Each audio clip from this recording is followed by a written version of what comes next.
Sabahınız xeyirli, bərəkətli olsun inşallah. Ümid edirəm, hər biriniz yaxşısınız. Dünənki siqnallardan sonra ümid edirəm, hər biriniz yüksək gəlirlə bazardan çıxsın. Ən son siqnal kanalında paylaşdığımız dünən demək 4784-dən gələn bay 4814-ə qısa müddət ərzində toxundu və 30 dollarlıq bir gəlirlə nəticələndi. Yəni hədəflər, yadınızdadsa biz YouTube kanalında paylaşmışdıq 4882-lər və 4928-lər. Onlar hələ ki qüvvədədir. Bu gün buy stop, sell stopları yerləşdirmişik. 4837-lərdə buy yerləşdirmişik. Qısa müddətli sellər üçün korreksiyalar üçün 4815-dən isə sell. Dünənki əməliyyatlara gəldikdə isə biz sığorta ilə bizim sell əməliyyatlarımızı, yəni bizdə demək 4760-dan sell var idi. Onu açdı, yəni kiçik bir gəlirlə nəticələndə biz bunu bağlamadıq və əvəzində biz 4777-lərdən 3 qatını buy açdıq və gəlir demək olar ki 1978, yəni 2000 gəlir 1200 isə ziyan. Yəni ortalama deyək təqribən demək hardasa 800 dollarlıq bir gəlirlə nəticələndi. Bu GMT taktikasıdır. Qafar müəllimin təbii ki taktikası. Və bununla 3 qatla bazardan qısa zaman ərzində çıxmaq olar. Biz deməli take profit'i 4797 yox, yəni 20 dollar yuxarı yox, 15 dollar da yuxarı qoysaydıq, yenə gəlirlə qısa müddət ərzində bağlayacaqdı.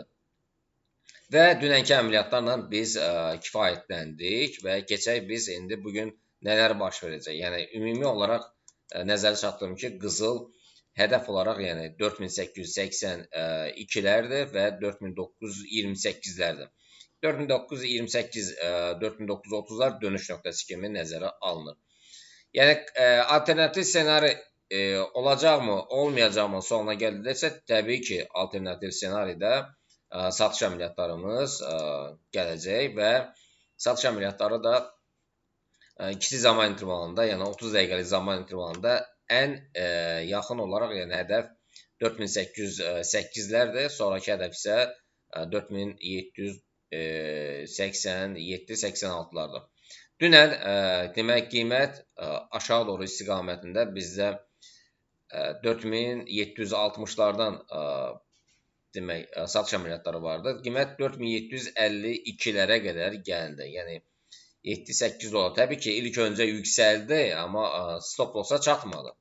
Biz elə bil ki, bunu sığorta ilə sığortaladıqsa, yəni bazardan rahat bir şəkildə çıxarıq. Yəni kimsə çıxdı, kimsə gözlədi ki, aşağı gəlsin, seli bağladı, sonra yuxarı qalxanda isə buy ilə payları da bağladı. Yəni hər iki tərəfə xeyirlə bağladı, fürsəti qaçırmadı.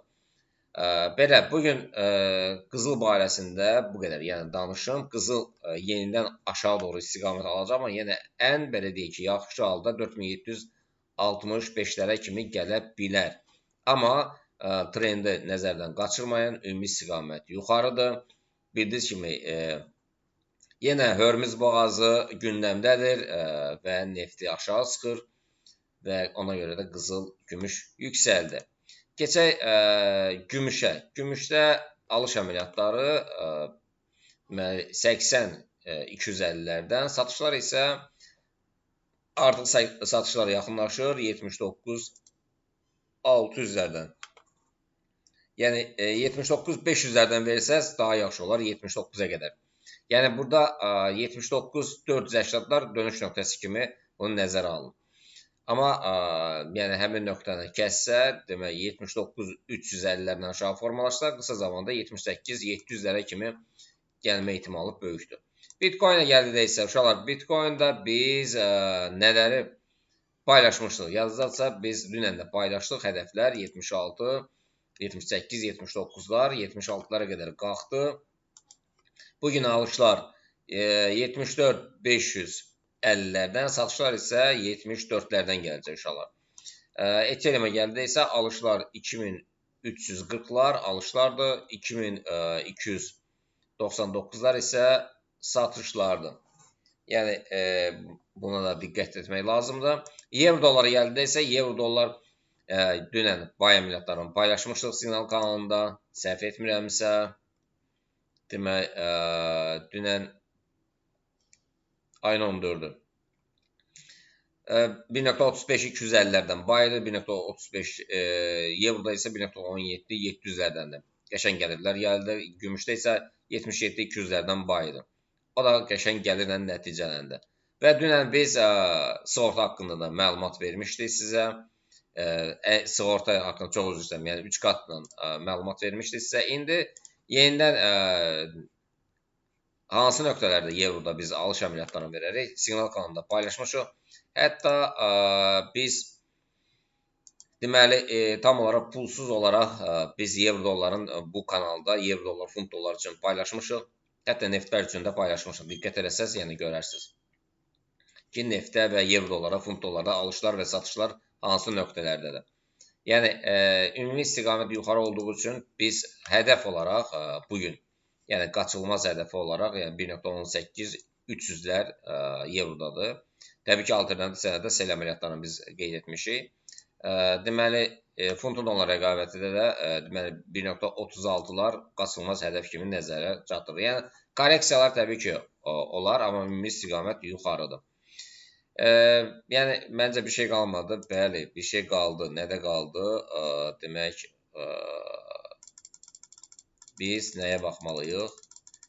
Növtə baxmalıyıq. Neftə, neft. Neftin alışı və satışı, yəni bu hansı neftdən söhbət gedir? Bu söhbət deməli Brent oil spotlardan, future spotlardan gedir. Yəni burada future spotlar göstərir ki, yuxarı doğru istiqamətlə davam etdirəcək. Yəni birazdan alışlarla gəlsə, deməli rahat bir şəkildə 98 80-lərə, 100-lərə və 102-lərə qədər qalxma ehtimalı gözlənilir. Burada gap vardı, uşaqlar, gap'i bağladım. Demək, nədən danışacaqdım mən? Nasdaq, S&P, Dow Jones'lardan danışardıq. Baxaq, dünən bu haqda məlumat vermişdik sizə. Təbii ki, baxın, Dow Jones yüksəldi, nöqtələri nəzərə çatdırmışdım sizə. Dow Jones hansı nöqtələr dünən 4900-lərə qədər, 49000-lərə qədər yüksəlməsi, DAX-da da yəni bu nöqtəni keçəndən sonra yəni yuxarı istiqamət alması, o da gedir ümumi istiqamət yuxarıda. Artıq Nasdaq keçdi, yəni 25900-lərə qədər getdi. S&P də dünən danışmışdı bu haqda. S&P də yüksəlişə doğru imza atdı, yəni sürətlə qalxdı. Baxaq, bir saatlı zaman intervalında sürətlə yuxarı doğru istiqamətlə davam etdirir uşaqlar. Belə, yəni ümumi olaraq ümumi istiqamət yuxarıdır.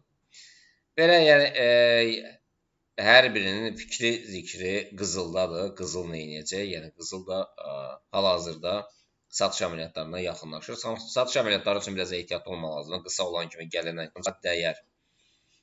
Hələlik inşallah görüşmək ümidi ilə Siqnal kanalında biz yenə siqnallarımızı paylaşırıq gün ərzində. Hamınıza uğurlar.